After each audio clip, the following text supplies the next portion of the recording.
জমতে শুরু করেছে চাঁদপুরের বিভিন্ন কোরবানির পশুর হাট। ঈদের বাকি আর মাত্র অল্প কয়েকদিন। তার আগ থেকেই চাঁদপুর সদর উপজেলার সপরমালী, বাবুরহাট, মহামেয়া সহ বিভিন্ন কোরবানির পশুর হাট জমতে শুরু করেছে।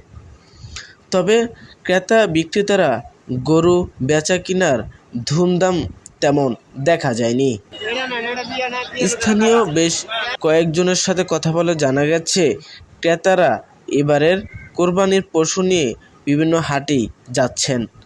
তবে গতবার কিংবা এর আগের তুলনায় এবার তেমন বেচাকেনা নেই বলে জানিয়েছেন তারা।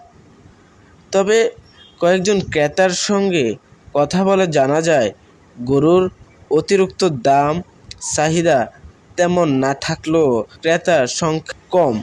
তবে বিক্রেতারা বলেছেন, এবারের কোরবানির পশুর হাটে অনেকটাই ধস এসেছে।